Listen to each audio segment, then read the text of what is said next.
மீசா டிவியின் தமிழ் பேசும் உறவுகளை அன்போடு வரவேற்றுக் கொள்கிறோம். இன்றைய பதிவுல மிக மிக முக்கியமான செய்திகள் குறித்து பார்க்கலாம். சுரேஷ் சலையினுடைய மருத்துவ அறிக்கையால் பெரும் பரபரப்பு. சுரேஷ் சலை நிர்வாணமாக்கப்பட்டார், தற்கொலை செய்யும் அளவிற்கு மன அழுத்தத்தால் பீடிக்கப்பட்டிருக்கிறார் என்ற வாதங்கள் முன்வைக்கப்படுகின்ற சூழ்நிலையில முதியோர் இல்லத்தில் ஏற்பட்ட தீ விபத்து குறித்து பல்வேறு அதிர்ச்சியூட்டும் செய்திகள் இப்போது வெளிவர ஆரம்பிச்சிருக்கு என்ற பல்வேறு தகவல்கள் தான் இன்றைய பதிவு. வாங்க வீடியோக்குள்ள போகலாம், விரிவாக பார்க்கலாம். அது என்ன, சுரேஷ் சலை நிர்வாணப்படுத்தப்பட்டார், மன அழுத்தத்தின் காரணமாக தற்கொலை செய்து கொள்ள போறார். சுரேஷ் சலை உலக மகா நடிகன், அவருக்கு ஓஸ்கார் விருதுகள் கொடுக்கணும் அப்படின்னு பல்வேறு விஷயங்கள் இப்போது பேசுபொருளாக மாறி இருக்கு. இந்த கதை எங்க தொடங்கிச்சு அப்படின்னு கேட்டீங்கன்னா, ஈஸ்டர் குண்டு தாக்குதலுடைய சூத்திரதாரியாக கருதப்படுகின்ற சுரேஷ் சலையினுடைய சட்டத்தரணிகள் மோஷன் போட்டதன் காரணமாக குறித்த வழக்கு விசாரணைக்கு கோட்டை நீதவான் நீதிமன்றத்தினுடைய நீதிபதி பசன் அமரசேன் அவங்களுடைய முன்னிலையில இந்த வழக்கு விசாரணைக்காக எடுத்துக்கொள்ளப்பட்டது.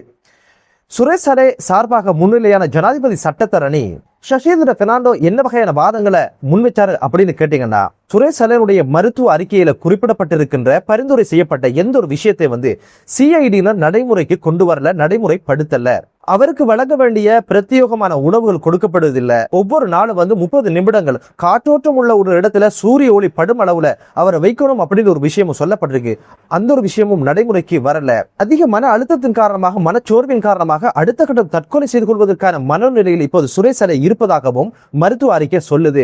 அவர் இருக்கின்ற இடத்தை மாற்றி அமைக்கணும், மருத்துவ வசதிகள் உள்ள இடத்துல அவர் இருக்கணும் அப்படின்ற பரிந்துரையும் அதுல சொல்லப்பட்டிருக்கு.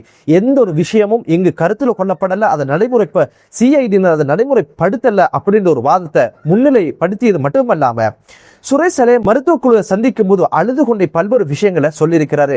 அதுல அவர் சொன்ன ஒரு விஷயம் என்ன அப்படின்னு பாத்தீங்கன்னா, 6க்கு 4 அடிகள் கொண்ட ஒரு இருட்டறையில் வாழ்வதாகவும், எலிகளும் பூச்சிகளும் இருப்பதாகவும், தூங்குவதற்கு முடியாத ஒரு சூழ்நிலை, போட்டுக்கொள்ள ஒரு ஃபேன் கிடையாது, திடீரென வெள்ளை ஆடை அணிந்த சில நபர்கள் வந்ததாகவும், தன்னை பிற கைதிகளுக்கு முன்னால் எழுந்து நிற்க வைத்து கைகளை உயர்த்தி ஆடைகளை அகற்றி நிர்வாணமாக்கி கால்களில் அடித்ததாகவும், அதுக்கு மேல நடந்த விஷயங்களை சொல்லுவதற்கு வெக்கமாக இருப்பதாகவும், சொல்ல முடியாது என்று சொன்னதாகவும், நான் ஒன்றும் மிருகம் கிடையாது, 36 வருடங்கள் நாட்டுக்காக பல்வேறு சேவைகளை செஞ்ச ஒரு அரசு அதிகாரி அப்படின்னு சொல்லி புலம்பி அழுதிருக்கிறாரு அப்படின்ற ஒரு விஷயத்தையும் நீதிமன்றத்துல குறித்த சட்டத்தரணி அவங்க சொல்லி இருந்தாங்க.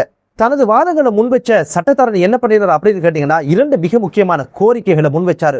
ஒன்று சித்திரவதைக்கு ஆளான எனது சேவை பெறுநரை உடனடியாக வேறு இடத்துக்கு மாற்ற வேண்டும் என்றும், அது சர்வதேச சட்டத்துக்கு அமைவானது, அதற்கான முழு அதிகாரமும் நீதிபதிக்கு இருக்கு அப்படின்ற ஒரு விஷயத்தை சொல்லியதோட, சித்திரவதை செய்த குறித்த அதிகாரிகளுக்கு எதிராக போலீஸ் அதிபரனூடாக சுயாதீன விசாரணை ஒன்றும் வேண்டும் அப்படின்ற கோரிக்கையும் முன்வச்சாரு.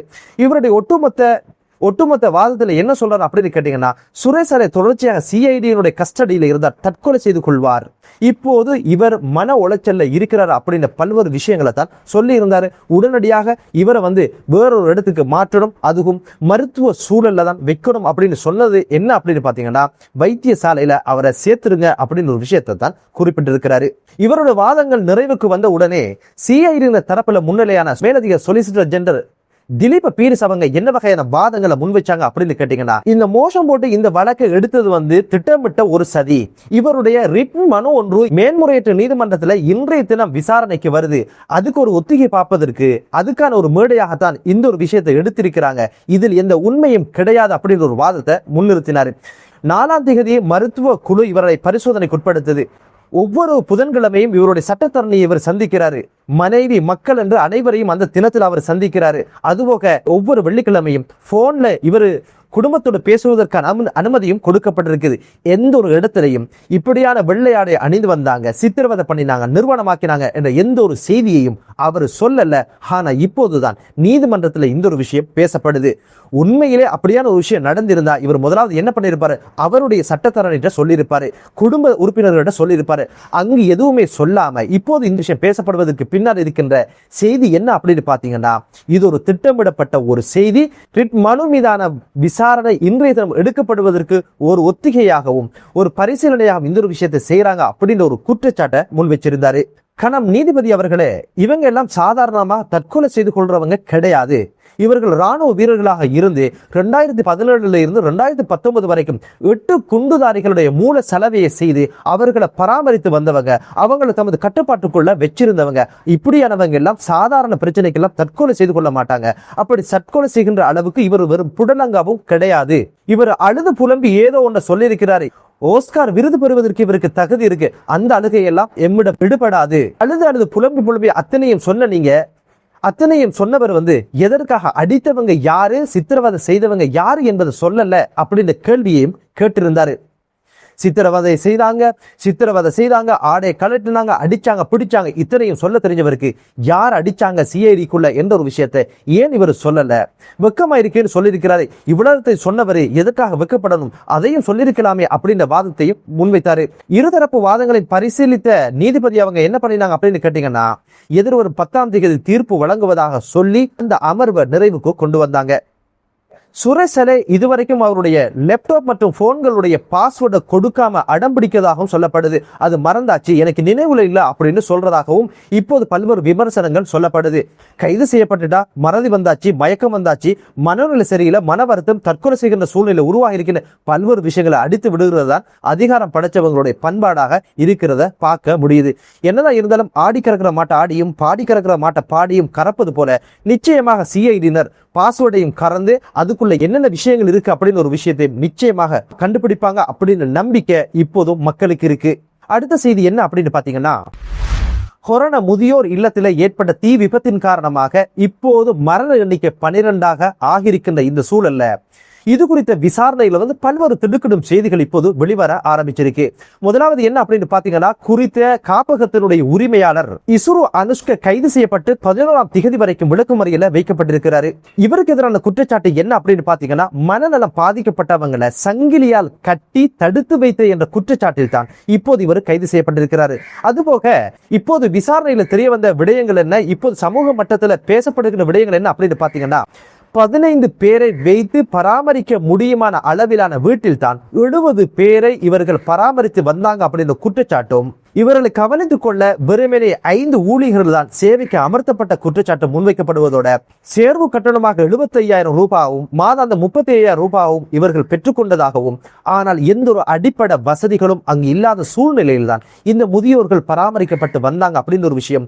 தீ பற்றி கொண்ட சந்தர்ப்பத்தில் சேவையில் இருந்த எவருமே அங்கு இருக்காத சூழல்ல அந்த 5 பேரும் 100 மீட்டர் தொலைவில் இருக்கின்ற இருமாடி கட்டிடத்துல இருந்தாங்க அப்படின்ற ஒரு விமர்சனமும் இப்போது சொல்லப்படுவதோட, அவசர நிலையின் போது பயன்படுத்துவதற்கு தேவையான எந்த ஒரு அடிப்படை வசதிகளும் இல்லாமலே இந்த குறித்த முதியோர்கள் பராமரிக்கப்பட்டு வந்தாங்க அப்படின்ற ஒரு விஷயம் சொல்லப்படுவதோட, சாதாரண மனநிலையில் இருக்கிறவங்களை அழகா குளிப்பாட்டி ஆடை அணிவித்து பேஸ்புக்கின் மூலம் இப்படியான ஒரு பராமரிப்பு நிலையம் இருக்குது, யாராவது தர்மங்கள் செய்ய அப்படின்னு சொல்லி வசூலிக்கின்ற சூழ்நிலை இருந்ததாகவும், மனநிலை அதிகம் பாதிக்கப்பட்டவங்களை சங்கிலியால போட்டு பிழைஞ்சு எங்க ஒரு மூலையில போட்டு வச்சிருவாங்களாம். அவங்களுக்கு தேவையான எந்த ஒரு வசதி வாய்ப்பையும் அவர்களுடைய நலன் குறித்து எந்த ஒரு சிந்தனையும் இல்லாமல் இருந்தாங்க அப்படின்ற குற்றச்சாட்டை இப்போது அந்த பிரதேசத்து மக்களால் முன்வைக்கப்பட்டதோட, இது குறித்து போலீசாருக்கு தகவல் சொல்லி போலீசார் எந்த ஒரு நடவடிக்கையும் எடுக்கல என்ற குற்றச்சாட்டையும் முன்வைக்காங்க. இது போக குறித்த சந்தேக நபரை நீதிமன்றத்தில் முன்னிலைப்படுத்தி விட்டு போலீசார் முன்வச்ச காரணங்கள் என்ன அப்படின்னு பாத்தீங்கன்னா, தீ பற்றி கொண்ட பொழுது அதிலிருந்து வெளியேறுவதற்கான முயற்சிகளை குறித்து முதியவர்கள் மேற்கொண்டிருக்காங்க. ஆனா வெளிவர முடியாத அளவுக்கு 2 கதவுகளும் தாளிடப்பட்டிருந்தது. கம்பியால் தாளிடப்பட்டு பூட்டும் போடப்பட்டதன் காரணமாக அவர்களால் வெளிவர முடியாமலே எரிந்து இறந்திருக்கிறாங்க. 6 பிரேதங்கள் கதவுக்கு அருகிலே கண்டெடுத்ததாகவும் மற்றும் ஒரு சங்கிலியால் கட்டப்பட்ட பிரேதம் ஒன்று ஜன்னல் அருகில் பெற்றுக்கொண்டதாகவும் நீதிமன்றத்தில் சொல்லி இருந்தாங்க. அதுபோக அடிப்படை எந்த ஒரு வசதிகளுமே அங்கு இல்லை என்றும், இந்த ஒரு நிறுவனம் பதிவு செய்யப்படாமலே நடந்து வந்ததாகவும், குறித்த நபருக்கு மேலும் 4 காப்பகங்கள் இருப்பதாகவும், வீட்டையே சிறைச்சாலை போன்ற ஆக்கித்தான் இந்த ஒரு காப்பகத்தை நடத்தி வந்தாங்க அப்படின்ற ஒரு குற்றச்சாட்டையும் முன் வச்சிருக்காங்க. நீதிபதி என்ன பண்ணினாங்க அப்படின்னு கேட்டீங்கன்னா, எதிர்வரும் 11ஆம் தேதி வரைக்கும் குறித்த சந்தேக நபரை விளக்கு முறையில் வைக்கும்படி உத்தரவு பிறப்பிச்சிருக்கிறாங்க. மேலதிக விசாரணைகளும் நடந்து வருது. தீ விபத்துக்கான காரணமும் கண்டறியப்பட்டிருக்கு.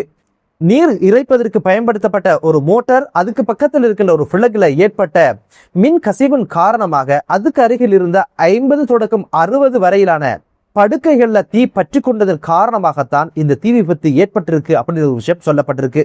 உறவுகள் இல்லாத முதியவர்கள் தான் இப்போது தீக்கிரையாகி இறந்திருக்கிறாங்க.